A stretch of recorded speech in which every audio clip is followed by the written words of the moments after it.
Assalamualaikum warahmatullahi wabarakatuh. Selamat datang di channel Ardi Chana Farm.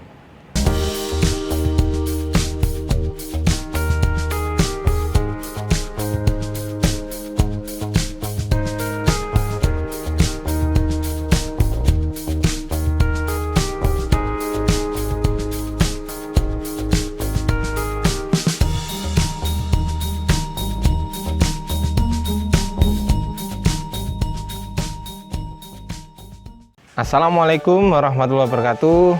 Alhamdulillahirrabbilalamin. Ketemu lagi dengan saya Ardi Chana Farm. Pada sore hari ini saya akan membahas mengenai apa saja sih sebetulnya ciri-ciri air yang matang dan layak untuk ditebari bibit ikan gabus. Ya, bahwasanya kita tahu petani-petani kita pembesaran terutama itu banyak sekali mengalami gagal adaptasi. Ya, bibit baru datang, kemudian tidak ada jarak 3 hari, banyak yang mati, banyak yang ngambang di atas. Ciri-cirinya adalah banyak yang ngambang di atas. Kemudian akhirnya lama-kelamaan jarak 1 minggu habis semua bibitnya. Pernah nggak mengalami seperti itu? Nah, itu dia. Pada hari ini insya Allah akan kita bongkar bahwasanya ciri-ciri air yang baik, yang layak untuk ditebari itu seperti apa. Oke, yang pertama adalah air itu memang harus diendapkan. Jadi harus diendapkan dalam beberapa hari, ya, minimal memang 7 hari. Kita untuk memancing plankton-plankton ataupun mikroorganisme lain hidup di dalam kolam kita. Yaitu tujuannya. Makanya biasanya ada yang dikasih pupuk urea lah, atau dikasih kotoran kambing, kotoran ayam, kotoran sapi dan lain sebagainya. Itu metode-metode yang sebetulnya memang benar bisa digunakan juga, iya. Tapi saya di sini insya Allah jarang sih menggunakan seperti itu, jarang sekali. Cuman ada juga petani saya menggunakan seperti itu juga, alhamdulillah hasilnya juga bagus juga kok. Saya lihat sendiri. Nah, kemudian yang kedua adalah ciri-ciri air yang bagus untuk layak untuk ditebari ikan. Maka harus air tersebut parameternya normal semua, ya. Suhu normal, pH normal, kemudian amoniak tentu saja harus tidak ada, Fe atau kandungan besi tentu saja harus tidak ada, kapori juga harus tidak ada. Jadi kalau airnya sumbernya adalah dari PDAM, ya teman-teman, air sumber dari PDAM, maka harus dilakukan treatment khusus seperti pengendapan sampai kurang lebih 2 minggu dan diberikan larutan sodium tiosulfat, dibaca sesuai dengan petunjuknya itu, kemudian dibuang air bagian bawahnya baru bisa digunakan. Itu perlakuan untuk air PDAM.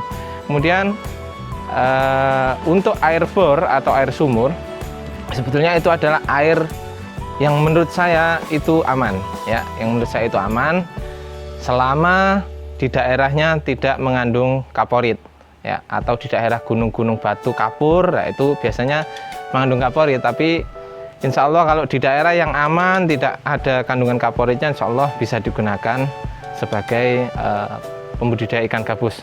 Jadi seperti itu.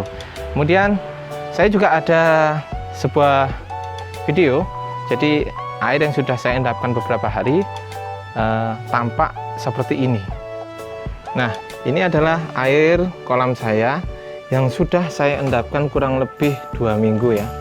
Kurang lebih 2 minggu, airnya sudah berwarna hijau, bagus, banyak jentik nyamuknya juga, ya. Hijau karena dia berfotosintesis, jadi ada fotosintesis di sini. Karena di atasnya ini langsung tidak ada atapnya sama sekali, ya. Jadi ini hanya menggunakan jaring agar ikan tidak lompat sebetulnya. Jadi ini sudah berwarna hijau karena ada fotosintesis daripada plankton-plankton yang hidup atau fitoplankton yang hidup di dalam kolam. Oke.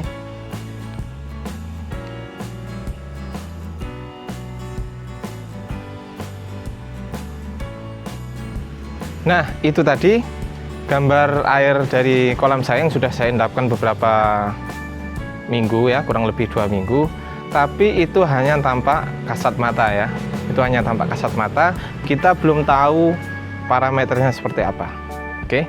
Jadi yang paling rentan di sini kalau suhu, insya Allah kalau sudah terbiasa bisa kita rasakan menggunakan tangan. Oh, ini suhu normal lah, ikan insya Allah hidup. Tapi kalau untuk yang belum biasa, saya sarankan menggunakan termometer air ya. Kemudian untuk kita ketahui apakah air dari kolam saya itu tadi pH-nya normal, itu secara kasat mata sebetulnya kalau sudah terbiasa bisa dipastikan. Kalau saya lihat itu pH-nya sekitar di atas 8 ya, di atas 8. Dan jika pH di atas 8, kita memang wajib melakukan beberapa treatment ya. Artinya pH 8 dia airnya dalam kondisi yang basah ya, dalam kondisi yang basah. Kemudian bagaimana cara untuk menurunkan pH tersebut, yakni paling mudah, paling simpel adalah menggunakan daun ketapang yang sudah kering. Daun ketapang yang sudah kering itu bisa direbus juga bisa, kemudian diambil sarinya, nah itu dia berwarna coklat, itulah asam taninnya ya. Jadi dengan adanya asam tanin, jadi pH yang semula basah itu bisa menurun menjadi rendah. Rendah dalam artian kita harus kontrol penurunannya, tidak boleh terlalu rendah juga tidak boleh. Jadi seperti itu teman-teman. Maka kita akan ukur air kolam saya yang sudah saya ambil melalui dengan menggunakan pH meter ini. Yuk. Nah, teman-teman semuanya, ini tadi air yang ada di kolam, kita ukur pH-nya. Apakah benar sudah layak untuk ditebar bibit ikan gabus? Nah, tinggi sekali ya. pH-nya 8,8 ya. Tentu saja ini sebetulnya kurang layak untuk dilakukan penebaran bibit ikan gabus ya teman-teman semuanya ya. Kita lakukan yang kedua kalinya, kita matikan dulu, kita lakukan, kita cek ulang, kita masukkan lagi nah, sekitar, berarti range-nya adalah 0,1 ya, di 8,8 sampai dengan 8,9. Turun, jadi tetap ya 8,8 airnya. Nah, seperti itu. Oke, dengan pH yang sekitar 8,8 itu tadi, sebetulnya itu adalah pH yang kondisi air yang tidak layak ya, tidak layak untuk kita lakukan penebaran. Makanya sebaiknya kalau untuk pH kita nggak usah main kira-kira, sangat berbahaya sekali.